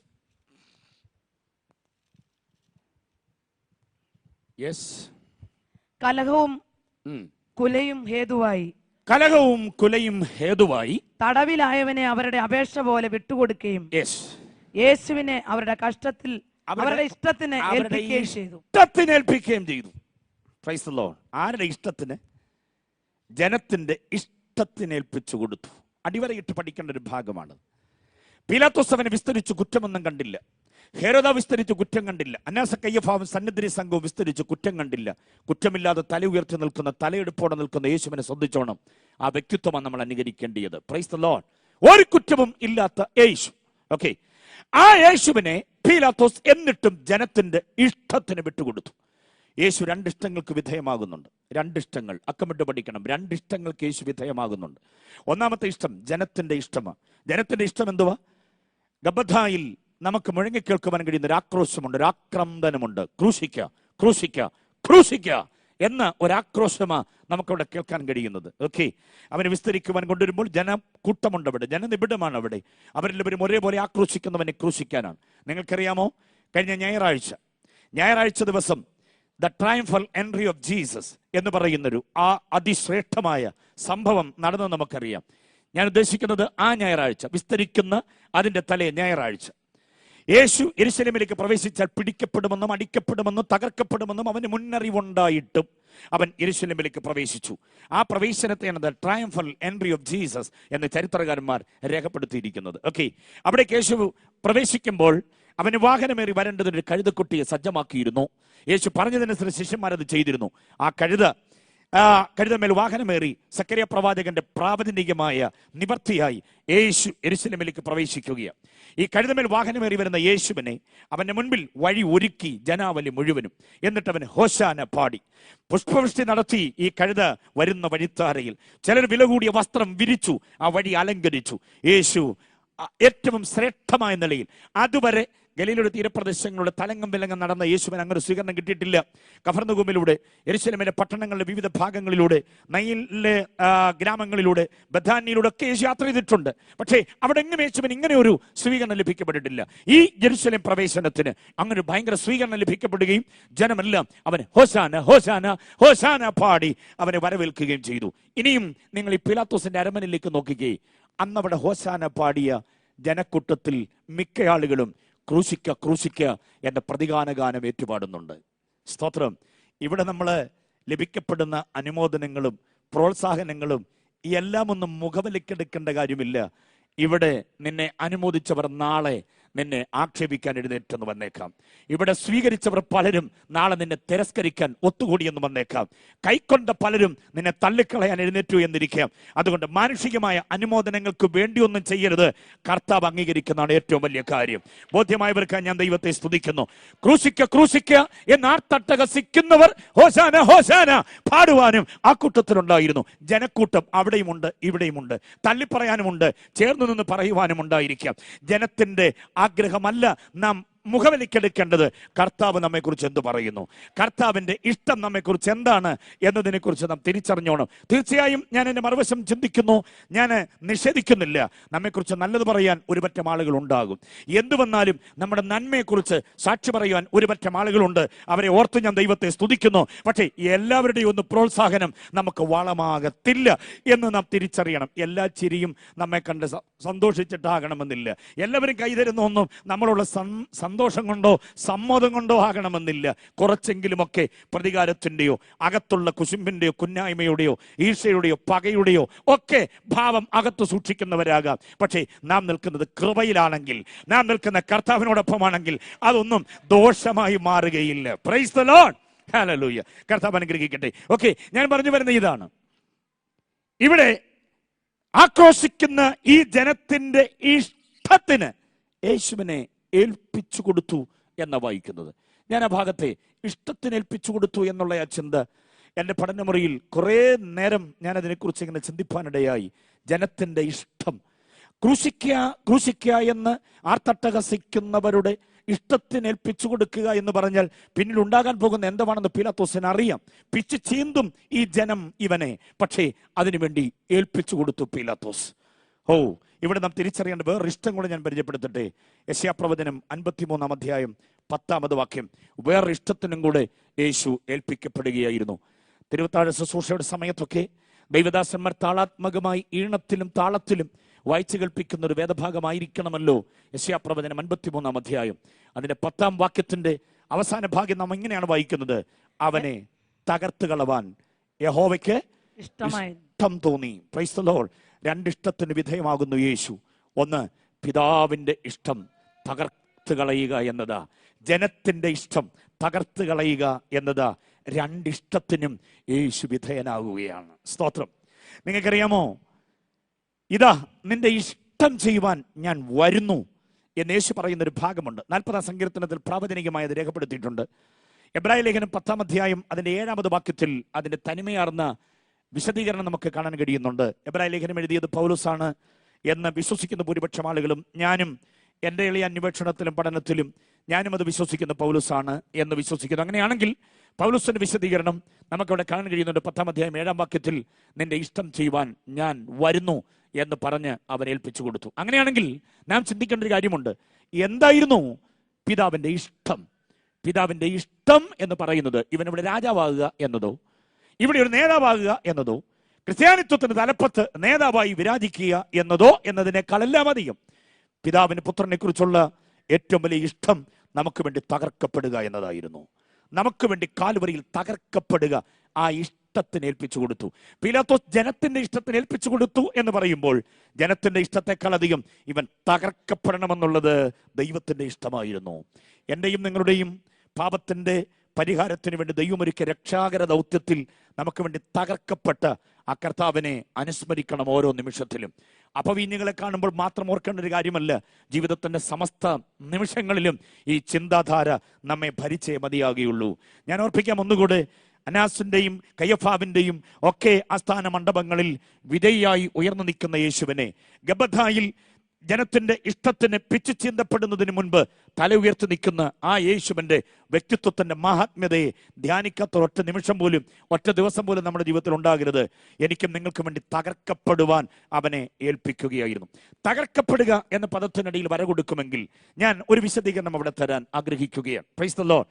വേദപുസ്തകത്തിൽ നിന്നുള്ള ഒരു വാക്യത്തിന്റെ തെളിവോടുകൂടെയല്ല, ചരിത്രത്തിൽ നിന്ന് ഒരേട് ഞാൻ പറഞ്ഞുകൊള്ളട്ടെ. തകർക്കപ്പെടുക എന്ന പദത്തിന്റെ വിശദീകരണത്തിനായി 22-ാം സങ്കീർത്തനം 6-ാമത് വാക്യം ആ ആശയത്തെ നമുക്ക് ഊന്നി ഉറപ്പിച്ചു തരുന്ന ഒരു വാക്യമാണ്. 22-ാം സങ്കീർത്തനം 6-ാമത് വാക്യം അറിയാമോ? ഞാൻ ഒരു മനുഷ്യനല്ല, പിന്നെ ഒരു കൃമി അത്രേ എന്നാ പറഞ്ഞിരിക്കുന്നത്. മനുഷ്യനല്ല, കൃമി അത്രേ. കൃമി എന്ന പദം വിവർത്തനത്തിലെ പ്രശ്നമാണ്. മലയാള വേദപുസ്തകത്തിൽ വിവർത്തനത്തിൽ അങ്ങനെ ഒട്ടനവധി പ്രതിസന്ധികൾ വന്നിട്ടുണ്ട്. 1910 ഇറക്കിയ മലയാള വേദപുസ്തകം അന്ന് മുതൽ ഇന്ന് വരെ ആ തെറ്റിന്റെ കൂമ്പാരവുമായി തന്നെ മുൻപോട്ട് പോവുകയാണ്. പുതുപുത്തൻ ശൈലിയിലും പുതുപുത്തൻ ബൈൻഡിങ്ങിലും പുതുപുത്തൻ വിലകളിലുമെല്ലാം വിപണി കൈയടക്കുന്നുണ്ട് മലയാള ബൈബിൾ. തൊട്ടപ്പൊള്ളുന്ന വിലയായിട്ട് മലയാള ബൈബിൾ വരാറുണ്ട്. പക്ഷേ ഈ തർജ്ജമയിലെ പിശകുകൾ ഇന്ന് വരെ പരിഹരിക്കുവാൻ ബൈബിൾ സൊസൈറ്റി തയ്യാറായിട്ടില്ല എന്ന വിവരം ബാംഗ്ലൂരിൽ നിന്ന് പറയുന്നതിൽ ഞാൻ ധൈര്യം കാണിക്കുകയാണ്. 1910-ാം ആണ്ടിലാണ് മലയാള ബൈബിൾ ഇറങ്ങിയത്. മഹാത്മാഗാന്ധി റോഡ് ബാംഗ്ലൂർ എന്നൊക്കെ എഴുതിയിട്ടുള്ള മലയാള ബൈബിൾ നമുക്ക് കിട്ടുന്നത് 1910-ലാണ്. ഓക്കെ, 1910 ഇറക്കിയ മലയാളം. ഞാൻ എൻ്റെ വിഷയത്തിൽ നിന്ന് മാറി ഒരു ചെറിയ ചിന്ത ബാംഗ്ലൂരുകാരെ ഓർമ്മപ്പെടുത്താൻ ആഗ്രഹിക്കുകയാണ്. ഓക്കെ, 1910 ഇറങ്ങിയ ഈ മലയാള ബൈബിൾ 2010 ആയപ്പോൾ 100 വർഷം തികഞ്ഞു. 100 വർഷം. ബൈബിളിന്റെ സത്യവേദ പുസ്തകത്തിന്റെ ശതാബ്ദി ആഘോഷമൊക്കെ നിങ്ങൾ കേട്ടിട്ടുണ്ടാകാം. കേരളത്തിന്റെ വിവിധ ഇടങ്ങളിൽ ബാംഗ്ലൂരും ഒക്കെ ഏതാണ്ട് 1 വർഷം നീണ്ടു നിൽക്കുന്ന ഒരു വമ്പൻ പദ്ധതിയായിരുന്നു ഈ ശതാബ്ദി ആഘോഷം. ഓക്കെ, പക്ഷെ ഞാൻ പറയട്ടെ ഒരു കാര്യം, നമ്മൾ വളരെ ഗൗരവമായി കരുതേണ്ട ഒരു കാര്യം, ഈ 1910 ഇറങ്ങിയ മലയാള വേദ പുസ്തകത്തിൽ സാരമായ ചില വിവർത്തന പെശകൾ ഉണ്ടായിരുന്നു. അത് ഒരു 100 വർഷം കഴിഞ്ഞിട്ടും പരിഹരിക്കുവാനുള്ള മനോഭാവം ബൈബിൾ സൊസൈറ്റിയിലെ നേതൃത്വ നിര കാട്ടിയിട്ടില്ല എന്നുള്ളത് വേദപുസ്തകത്തോട് ചെയ്ത ഏറ്റവും വലിയ കടുങ്കൈയാണ് എന്ന് പറയുന്ന വാചകം ഒത്തിരി കടന്നകൈയാകുമോ എന്ന് ഞാൻ ഭയപ്പെടുന്നില്ല. കാരണം ഈ 100 വർഷത്തിനകത്ത് 1910 കാര്യം വിട്, അന്നത്തെ ഭാഷയുടെ പരിമിതി, അന്നത്തെ മറ്റു തരമായ ഒത്തിരി പരിമിതികൾ ഉണ്ടാകാം. പക്ഷേ 2010 പ്രവേശിച്ചപ്പോൾ, 2000 ഒക്കെ കഴിഞ്ഞപ്പോൾ നമുക്ക് സാധ്യതകൾ ഒത്തിരി വന്നു, ഭാഷാ പരിജ്ഞാനം ഒത്തിരി വന്നു, ഒത്തിരി സാങ്കേതിക വൈദഗ്ധ്യങ്ങളുണ്ടായി. എന്നിട്ട് പോലും ഇതിന്റെ തെറ്റ് തിരുത്തിയിട്ട് പുസ്തകത്തെ നമ്മുടെ കയ്യിൽ തരുവാൻ അവർക്ക് കഴിഞ്ഞില്ല എന്നുള്ളതാണ് ഒരു പരമാർത്ഥം. നിങ്ങൾക്കറിയാമോ, ഒത്തിരി തെറ്റുകൾ. ഈ 2010 ശതാബ്ദി ആഘോഷത്തിന്റെ ആ സമയത്ത് ഞാൻ മലയാള ബൈബിൾ പലയാവർത്തി ഇങ്ങനെ വായിച്ചു വന്നപ്പോൾ ഇംഗ്ലീഷ് ബൈബിളുമായിട്ട് പൊരുത്തക്കേടുള്ള നിരവധി വാക്യങ്ങളെല്ലാം കൂടെ കോർത്തിണക്കിയ ഒരു കളക്ഷൻ എൻ്റെ കയ്യിലുണ്ടായിരുന്നു. അത് ഞാൻ മാത്രം എൻ്റെ സ്വകാര്യ സ്വത്തായി വെച്ചിട്ട് കാര്യമില്ലല്ലോ എന്ന് കരുതിയിട്ട് ഞാൻ അതിനെ ഒരു പുസ്തകമാക്കി പ്രസിദ്ധീകരിച്ചു. വേദപുസ്തകത്തിന് 100ന്റെ തികവ്, വിവർത്തനത്തിന് ഒരു സൂക്ഷ്മ ദർശനം എന്ന് പറഞ്ഞു. മലയാള വേദപുസ്തകത്തിന്റെ വിവർത്തനത്തിന് ഒരു സൂക്ഷ്മ ദർശനം എന്ന് പറഞ്ഞിട്ട് ഒരു പുസ്തകം ഞാൻ ചെയ്തു. 2000 കോപ്പിയാണ് ആദ്യം ഇറങ്ങിയത്. ആ കോപ്പികളെല്ലാം ബൈബിൾ സ്കൂൾ വിദ്യാർത്ഥികൾ അങ്ങനെ തന്നെ പെട്ടെന്ന് വാങ്ങിച്ചുകൊണ്ട് പോയി. ആ കോപ്പികളെല്ലാം തീർന്നു പോയി. 1-2 കോപ്പികൾ എൻ്റെ കൈവശം എൻ്റെ ലൈബ്രറിയിലുണ്ട് എന്നുള്ളതല്ലാതെ ആ കോപ്പികളെല്ലാം തീർന്നു പോയി. ആ പുസ്തകം എങ്ങനെയോ ബൈബിൾ സൊസൈറ്റിയുടെ അധികാരികളുടെ കയ്യിൽ കിട്ടിയിട്ട് അവരെനിക്കൊരു അറിയിപ്പ് തന്നു. എത്രയും വേഗം മലയാള വേദപുസ്തകത്തിലെ ഈ പറയപ്പെടുന്ന, ഞാനത് അതിനകത്ത് 150 തർജ്ജിമ പിശകുകളും 150 വിവർത്തന പിശകുകളും 150 ഗ്രാമാറ്റിക്കൽ മിസ്റ്റേക്കുകൾ എല്ലാം കൂടി ചേർന്ന് 150 എണ്ണമാണ് കാണിച്ച പുസ്തകം ഇറക്കിയത്. ബൈബിൾ സൊസൈറ്റിയിലെ പ്രധാന പുള്ളികൾ എനിക്ക് റിട്ടേൺ ലെറ്റർ തന്നു. അതിലൊരാൾ ആരാണെന്ന് എനിക്കറിയില്ല. അദ്ദേഹത്തിന് ഇപ്പോൾ അതിനകത്തുള്ള സ്ഥാനം എന്താണെന്ന് എനിക്കറിയില്ല. ഈ 150 പ്രശ്നങ്ങളെ പരിഹരിച്ചുകൊണ്ട് മലയാള ബൈബിൾ ഞങ്ങൾ പരിഷ്കരിച്ച് പുറത്തിറക്കുന്നത്. കൃപയാൽ ഞാൻ പറയാം, ഈ പറയുന്ന ഈ ദിവസം വരെ അങ്ങനെ ഒരു പുസ്തകം ഇറങ്ങിയിട്ടില്ല. അപ്പോൾ ആ കത്തിനകത്ത് അവർ പറഞ്ഞിരിക്കുന്നത് ഈ പുസ്തകത്തിന്റെ റീപ്രിന്റ് ഉണ്ടാകരുതെന്നാണ് പറഞ്ഞിരിക്കുന്നത്. കാരണം 2000 കോപ്പി പോയി കഴിഞ്ഞപ്പോഴത്തേക്ക് ആളുകൾ പലയിടങ്ങളിൽ നിന്ന് വിളിച്ചു. പ്രത്യേകിച്ച് പാസ്റ്റർ ടി.എസ്. ബാലൻ, അദ്ദേഹം ഡിഫൻഡിനകത്തൂടെ മിക്കവാറും ഉള്ളവരെ എല്ലാവരെയും വിമർശിച്ചിട്ടുള്ളതേ ഉള്ളൂ. എൻ്റെ ഈ പുസ്തകത്തെക്കുറിച്ച് അദ്ദേഹം ഭയങ്കരമായിട്ട് പ്രശംസിച്ച് ഒരു പേജ് മൊത്തം എഴുതി. അപ്പോൾ ഇത് ലോകത്തിലെമ്പാടും മലയാളികൾ കണ്ടപ്പോൾ അവരെന്നെ വിളിച്ചു, പുസ്തകം ആവശ്യപ്പെട്ടു. 2000 കോപ്പി പെട്ടെന്ന് തീർന്നു പോയതുകൊണ്ട് തിരിച്ച് പുസ്തകം കൊടുക്കാൻ എനിക്ക് കഴിയാതെ വന്നു. ബൈബിൾ സൊസൈറ്റിയിലെ ഒരു ഉന്നതാധികാരി ഇതിന് റീപ്രിന്റ് ഉണ്ടാകരുത് എന്ന് എന്നെ ഓർമ്മപ്പെടുത്തുകയും ചെയ്തു. പുതിയ പുസ്തകം ഉടനെ തന്നെ ഈ വിവർത്തനത്തിന്റെ പിശകുകൾ മാറ്റി ചെയ്യാമെന്നാണ് പറഞ്ഞേ. പക്ഷെ ഇന്നുവരെ അത് ചെയ്തിട്ടില്ലെന്നുള്ളതാണ് പരമാർത്ഥമായ കാര്യം. ഒത്തിരി പ്രതിസന്ധികളുണ്ട്.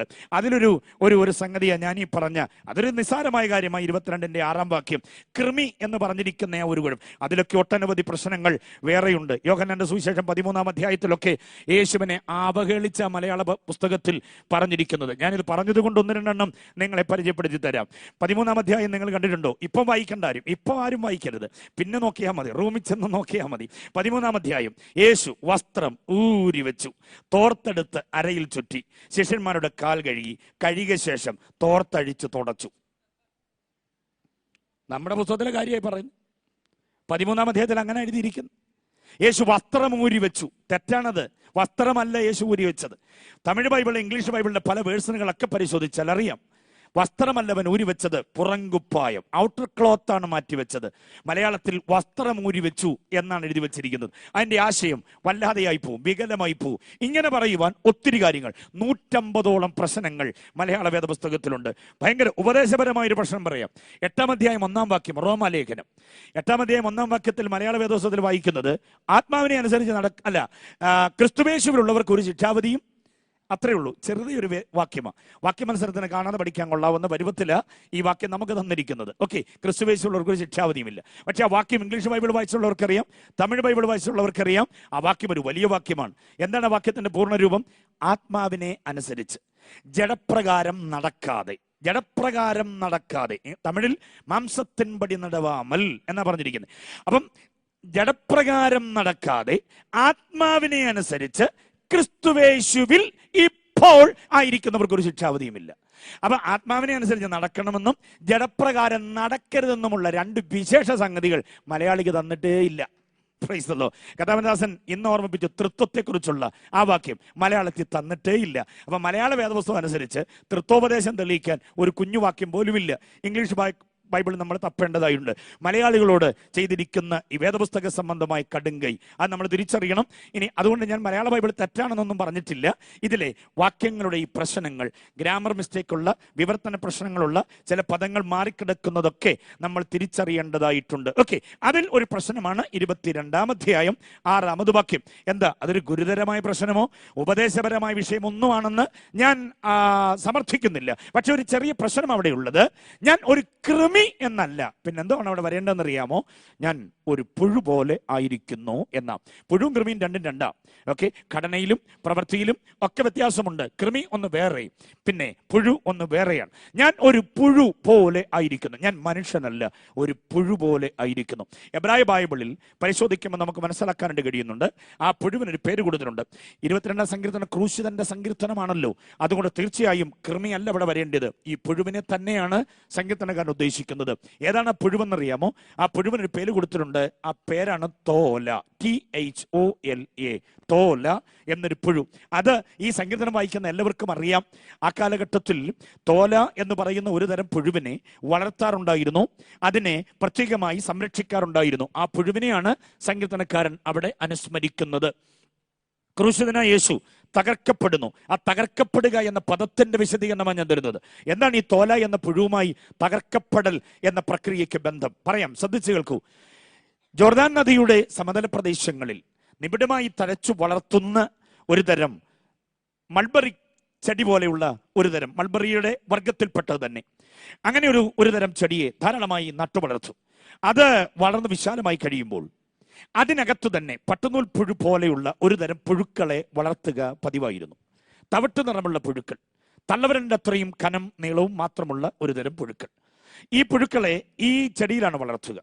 രാത്രിയിൽ ഇവ ഇതിന്റെ തളിരിലകൾ തിന്ന്, തുടുതുടുത്ത പഴങ്ങൾ തിന്ന് സംതൃപ്തമായി കൊമ്പുകൾ തന്നെ പറ്റിപ്പിടിച്ച് സുഖമായി ഉറങ്ങും. പ്രഭാതമാകുമ്പോൾ ഈ തോട്ടത്തിലേക്ക് തൊഴിലാളികൾ ചെന്നിട്ട് കൊമ്പിൽ പറ്റിപ്പിടിച്ചുറങ്ങുന്ന ഓരോ പുഴുവിനെയും അവരുടെ കുട്ടയിലേക്ക് ശേഖരിക്കും. ഓരോന്നിനെ പറിച്ചെടുക്കും. കൊമ്പിൽ അതിങ്ങനെ ചുറ്റിപ്പിണഞ്ഞു കിടക്കും. അതിനെ ഇവിടെ നിന്ന് പറിച്ചെടുക്കും. ഉറങ്ങുന്ന പുഴു അറിയണമെന്നില്ല, കൂടയിലേക്ക് മാറ്റപ്പെടും. ഓക്കെ, രാത്രിയിൽ തിന്നു നിറഞ്ഞ ഈ പുഴുക്കളെയാ രാവിലെ പ്രഭാതത്തിൽ ശേഖരിച്ച് അവർ പണിശാലയിൽ കൊണ്ടുവന്നിട്ട് ചെയ്യുന്ന കാര്യം എന്താണെന്നറിയാമോ?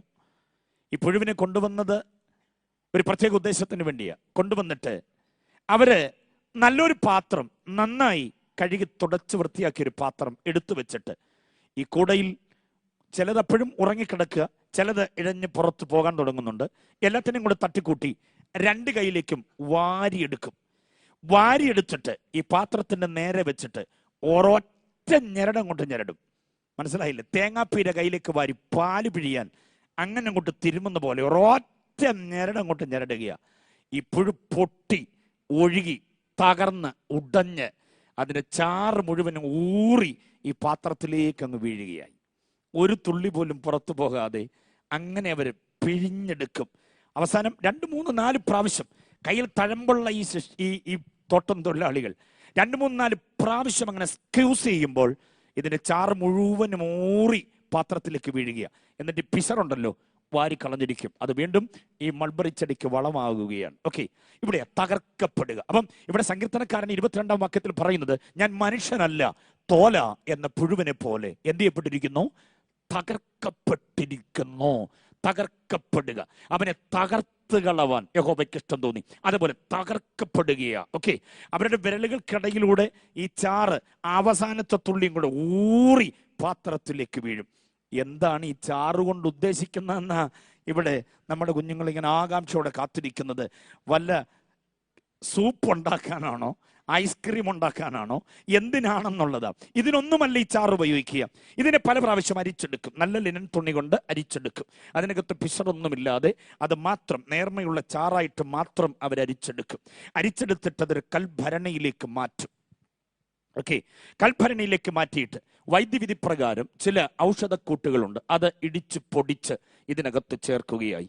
ചേർത്തിളക്കിയിട്ട് ഇതിനെ നന്നായി അടയ്ക്കും. എയർ ടൈറ്റായിട്ട് അടയ്ക്കും. അടച്ച് റെഡിയാക്കി കെട്ടി ഉറപ്പാക്കിയിട്ട് 30 ദിവസത്തേക്ക് മണ്ണിൽ കുഴിച്ചിടും.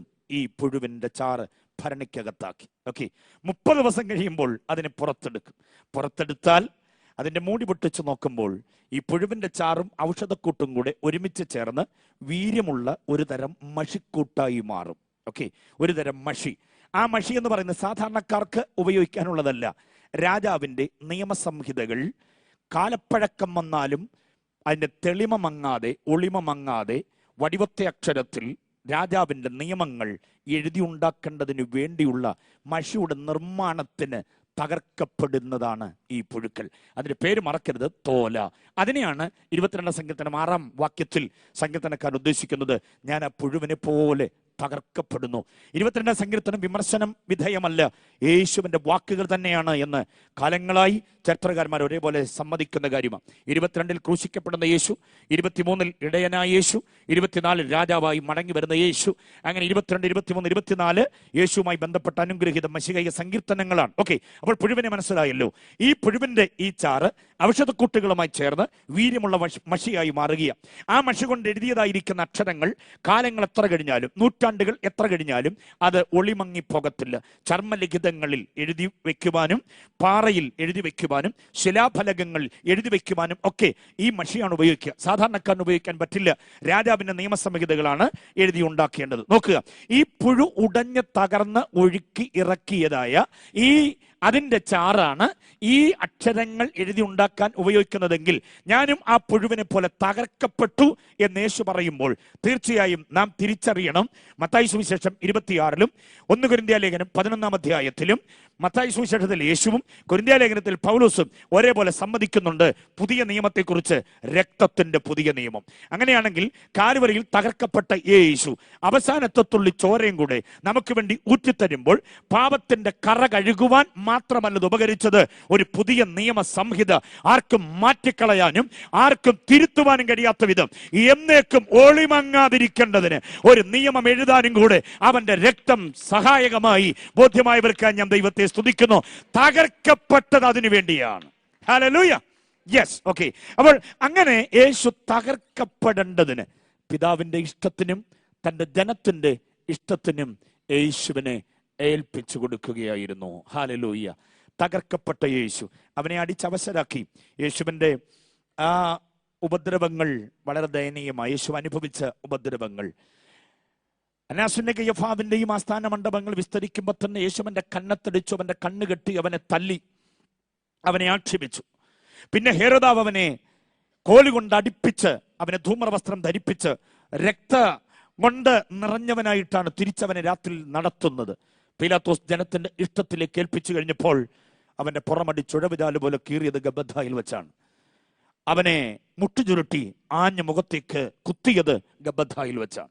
യേശുവിന്റെ മുഖത്തേക്ക് നോക്കിക്കേ, കരുനീലിച്ച് വല്ലാതെ തിണർത്ത പാട്. ആ മുഖം എത്ര ശോഭയാണെന്നറിയാമോ? ആ മുഖം എത്ര സൗന്ദര്യമാണെന്നറിയാമോ? ഒരു പുരുഷനോട് തുലനപ്പെടുത്താനാവാത്ത നിലയിൽ വേറിട്ട സൗന്ദര്യധാമമായിരുന്നു യേശു.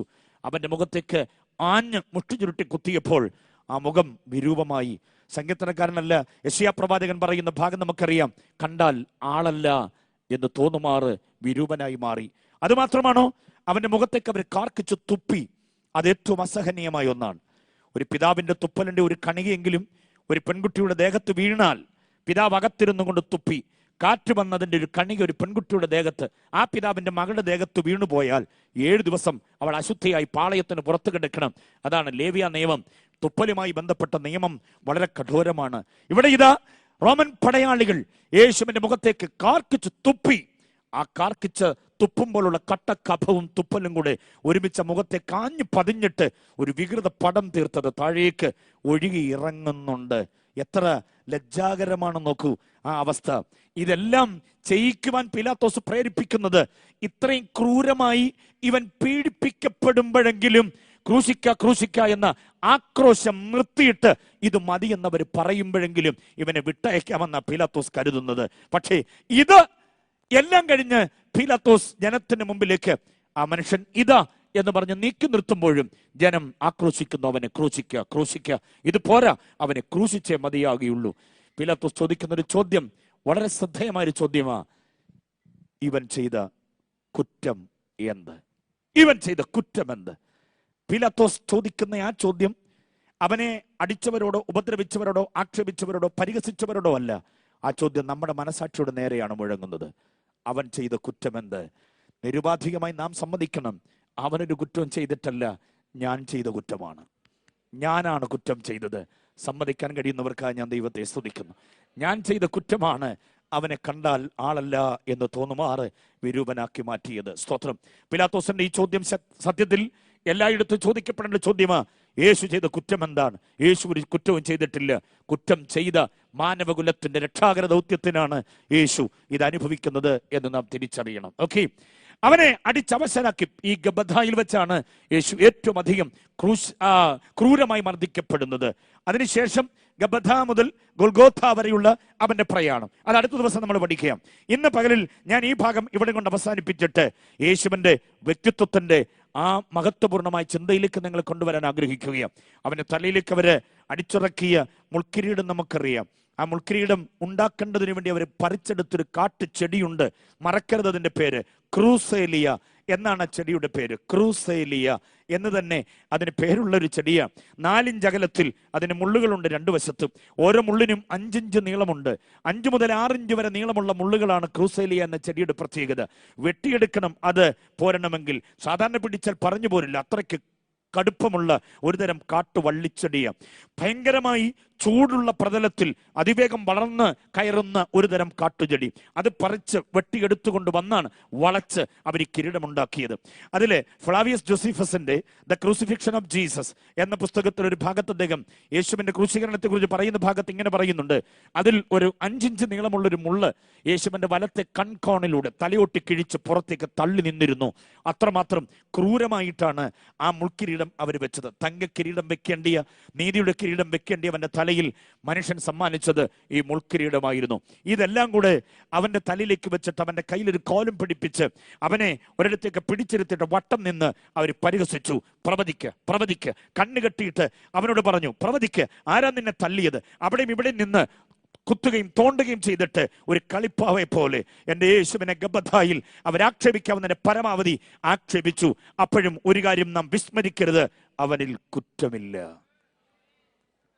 ഒരു കുറ്റവുമില്ല അവനിൽ. ഈ യേശുവിൻ്റെ ആ മനുഷ്യത്വത്തിന്റെ ആ തിളക്കമുണ്ടല്ലോ, ഞാനതിന് അങ്ങനെ തന്നെ പറയട്ടെ, മനുഷ്യത്വത്തിന്റെ ആ തിളക്കം അതങ്ങനെ തന്നെ നമ്മിലേക്ക് ആവാഹിക്കപ്പെടുവാനിടയാകണം.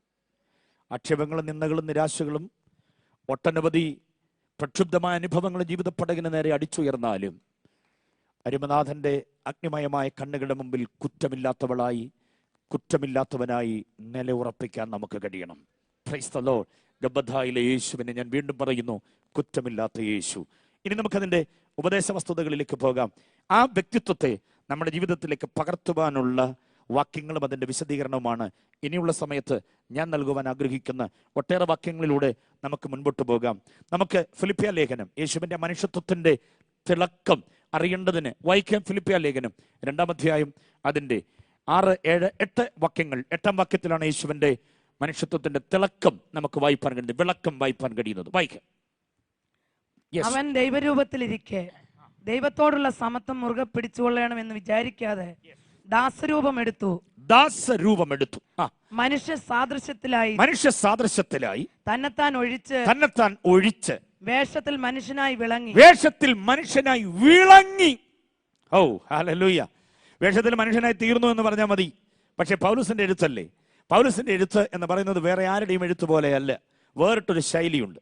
ദൈവശാസ്ത്രത്തിന്റെ സമന്വിതമായ ചിന്തകളെ ക്രോഡീകരിച്ചുകൊണ്ട് പൗലോസിന്റെ എഴുത്തുകളെല്ലാം, പൗലോസിന്റെ ലേഖനങ്ങളിൽ ക്രിസ്തുശാസ്ത്രം വിശേഷവിധിയായി എടുത്തൈച്ഛികമായി പഠിക്കേണ്ട വിഷയം തന്നെയാണ്.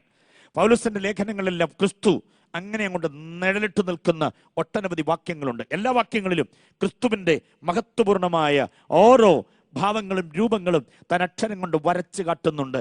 അതിനെ നാം പെറുക്കിയെടുത്ത് പഠിക്കേണ്ടതുണ്ട്. ഇവിടെ നോക്കിക്കേ, അവൻ ദാസരൂപം എടുത്തു. ആരായിരുന്നപ്പോഴാ? ദൈവമായിരുന്നപ്പോ തന്നെ അവൻ രൂപമെടുത്തു. ഫിലിപ്പിയ ലേഖനത്തിൽ യേശുവിന്റെ ദാസ്യത്വത്തെയാണ് നമുക്ക് കാണാൻ കഴിയുന്നത്. ഞാൻ അവിടെ അല്പസമയം നിൽക്കാൻ ആഗ്രഹിക്കുന്നു. യേശുവിന്റെ ദാസ്യത്വം. നമുക്കറിയാം, സുവിശേഷങ്ങൾ 4 ഗ്രന്ഥങ്ങളുണ്ട്. 4 സുവിശേഷ ഗ്രന്ഥങ്ങൾ. 4 സുവിശേഷങ്ങളുണ്ടെന്ന് പറയുന്നത് അർത്ഥത്തിൽ തെറ്റാണ്. 4 സുവിശേഷമില്ല, പിന്നെ 4 സുവിശേഷ ഗ്രന്ഥങ്ങൾ. ഒറ്റ ചോദ്യം ചോദിച്ചാൽ എത്ര സുവിശേഷമുണ്ട് എന്ന് ചോദിച്ചാൽ ഉടനെ ഉത്തരം റെഡിമെയ്ഡായി വരും, 4 സുവിശേഷം ഉണ്ടെന്ന് പറയും. അത് തെറ്റാണ്. ആ ഉത്തരം തെറ്റാണ്.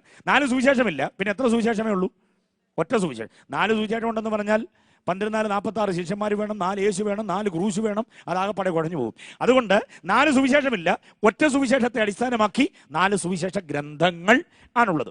ഓക്കെ, ഈ 4 സുവിശേഷ ഗ്രന്ഥങ്ങളിലും യേശുവിന്റെ വ്യക്തിത്വത്തിന്റെ മഹാത്മ്യത വെളിപ്പെടുത്തുന്ന അതിവിചിത്രമായ 4 ഭാവങ്ങളെ നമുക്ക് കാണാൻ കഴിയുന്നുണ്ട്.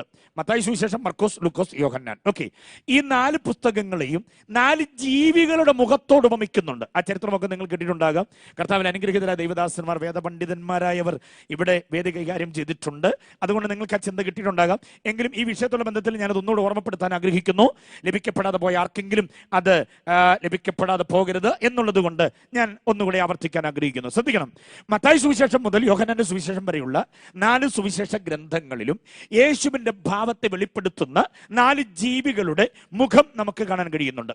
മത്തായി സുവിശേഷം, യേശു സിംഹമുഖനാണ്. സിംഹമുഖമാണ് മത്തായിയുടെ സുവിശേഷത്തിന്റെ ആകെയുള്ളതായിരിക്കുന്ന ഒരു അഡ്രസ്. എന്താണ് സിംഹമുഖം കാണിക്കുന്നതെന്ന് അറിയാമോ? അവൻ രാജാവാണെന്നുള്ളതാ. Praise the Lord. യേശു രാജാവാണ്. അതുകൊണ്ട് തന്നെ ആ രാജത്വത്തിന്റെ പ്രൗഢി നമുക്ക് കാണാൻ കഴിയുന്നുണ്ട്. മത്തായി സുവിശേഷം തുറക്കുമ്പോഴേ വംശാവലി, അതിനുശേഷം 2-ാം അധ്യായത്തിലേക്ക് പ്രവേശിക്കുമ്പോൾ കാണാൻ കഴിയുന്നത് രാജാവായി പിറന്നവൻ എവിടെ എന്നാണ്. പിന്നീടുള്ള അധ്യായങ്ങളിലെല്ലാം നമുക്ക് നോക്കുമ്പോൾ യേശുവിൽ ഒരു രാജകീയ പ്രൗഢി വിളങ്ങി തിളങ്ങി നിൽക്കുന്നത് കാണാൻ കഴിയുന്നുണ്ട്. യേശു എന്ന രാജാവ്. ഓക്കെ, അപ്പോൾ ആ കർത്താവിനെ വേണ്ടും പോലെ അനുഭവിച്ചറിയുന്ന നമ്മിലും ആ രാജകീയ പ്രൗഢി വെളിപ്പെടണം. Price the Lord. ആ രാജകീയ പ്രൗഢി വെളിപ്പെടണം. ഒടിഞ്ഞു വളഞ്ഞ് ചതഞ്ഞ് ചത്തേ ഒടിഞ്ഞെന്നുള്ള പരുവത്തിലല്ല രാജാവിന്റെ തലയെടുപ്പോടെ നിൽക്കാൻ കഴിയുന്നത്. അത് ഹുങ്കാരത്തിന്റെ ഒന്നുമല്ല കേട്ടോ, ആത്മാവിന്റെ പ്രാഗൽഭ്യമാണത്. രാജാവ് അടിയറ പറയുന്നവനല്ല രാജാവ്, അറിയാമോ? വെള്ളക്കൊടി കാണിച്ച് കീഴ്പ്പെടുന്നവനല്ല നല്ല രാജാവ്. യുദ്ധത്തിന് നെഞ്ചോട് നെഞ്ച് നേരെ നിൽക്കുന്ന ഒരു പ്രകൃതമായ രാജാവിന്റെ വെല്ലുവിളികളെ സ്വീകരിക്കുന്നവൻ. വെല്ലുവിളികൾ വരുമ്പോൾ ഒതുങ്ങിപ്പോകുന്നവനല്ല, വെല്ലുവിളികളെ സ്വീകരിക്കുന്ന ഒരു പ്രകൃതമാണ് നല്ല രാജാവിൻ്റെത്. ആ രാജകീയ പ്രൗഢി നമ്മിലേക്ക് നൽകാനും കൂടെയാണ് ഈ ഉപവാസ പ്രാർത്ഥനയോട് ദൈവം ആഗ്രഹിക്കുന്നത്. Praise the Lord. അടിയറവ് പറഞ്ഞിട്ടുണ്ട് പലതിൻ്റെയും മുൻപിൽ, അല്ലേ? പാപത്തിന് മുൻപിൽ, പാപവികാരങ്ങളുടെ മുമ്പിൽ, പാപവ്യാപാരങ്ങളുടെ മുൻപിൽ അവസരം അനുകൂലമായി ഒത്തുകിട്ടിയപ്പോൾ പലതിൻ്റെയും ചിലതിൻ്റെയും മുൻപിൽ അടിയറവ് പറഞ്ഞിട്ടുണ്ടെങ്കിൽ രാജകീയ പ്രൗഢിയല്ലെന്ന് തിരിച്ചറിയണം. എന്ത് നമ്മെ ആക്രമിച്ച് കീഴ്പ്പെടുത്തുവാൻ ശ്രമിക്കുന്നു, നമ്മുടെ ആത്മീയതയ്ക്ക് തുരങ്കം വയ്ക്കുന്ന, നമ്മുടെ ആത്മീയതയുടെ ഷേപ്പ് മാറ്റുവാൻ ശ്രമിക്കുന്ന സകല പോരുകളുടെയും മുൻപിൽ അടിയറവ് പറയുകയല്ല, അതിനെ അതിജീവിച്ച് മുന്നേറുവാനുള്ള ഒരു കരുത്താണ് രാജകീയ പ്രൗഢി എന്ന് പറയുന്നത്. അതിനെ നാം പ്രാപിച്ചെടുത്തോണം. Praise the Lord. Hallelujah. Okay, നമുക്ക് മുൻപോട്ട് പോകാം. അപ്പം മത്തായി സുവിശേഷത്തിൽ യേശു രാജാവാണ്. എനിക്കതിലേറെ ഇഷ്ടം മർക്കോസിന്റെ സുവിശേഷമാണ്. മർക്കോസിന്റെ സുവിശേഷവും ഫിലിപ്പിയ ലേഖനത്തിലും ഒന്നിച്ച് പറയാം. മർക്കോസിന്റെ സുവിശേഷത്തിലും ഫിലിപ്പിയ ലേഖനത്തിലും യേശുവിന് കൊടുത്തിരിക്കുന്ന മുഖം എന്താണെന്നറിയാമോ? കാളയുടെ മുഖമാണ്. ദാസന്റെ ആ പ്രവൃത്തി വെളിപ്പെടുവാൻ കാളയുടെ മുഖമാണ്. ഓക്കെ, കാളയുടെ ഒരു പ്രകൃതമുണ്ട്. അതാണ് യേശുവിനെ മർക്കോസ് സുവിശേഷത്തിൽ നമുക്ക് കാണിക്കുന്നത്. കാളയുടെ മുഖം. യജമാനനോട് കൊമ്പുകുലുക്കാതെ, ധാഷ്ട്യമില്ലാതെ, ധിക്കാരമില്ലാതെ, വിധേയത്വത്തോടെ, വിനയത്തോടെ നിൽക്കുന്ന കാള. മനസ്സിലായോ? ഒരു കാളയായി ജനിച്ചാൽ ജീവിതത്തിൽ രണ്ട് ഓപ്ഷനേ ഉള്ളൂ. ചിന്ത മറക്കല്ലേ ഒരിക്കലും. കാളയായി ജനിച്ചാൽ രണ്ട് ഓപ്ഷനേ ഉള്ളൂ. എന്തൊക്കെയാന്ന് പറയാമോ? ഒരു കാളയുടെ ഒരു വശത്ത് കലപ്പ, മറുവശത്ത് എന്താണെന്നറിയാമോ? യാഗപീഠം. ഓക്കെ, ഒന്നുകിൽ കലപ്പ വലിച്ചോണം, അതല്ലെങ്കിൽ എന്തിനു തയ്യാറായിക്കോണം? there is no other option. അതാണ് കാളയുടെ ജന്മം. മനസ്സിലാവുന്നുണ്ടോ ഞാൻ പറയുന്നത്? ഒന്നിൽ ആയുഷ്കാലം മുഴുവനും എന്തോ ചെയ്തോണം? പാടം ഉഴുത് മറിച്ചോണം. അത് പാടമാണെങ്കിലും വെള്ളമയം ഉണ്ടെങ്കിലും ഇല്ലെങ്കിലും കലപ്പ കെട്ടി യജമാനൻ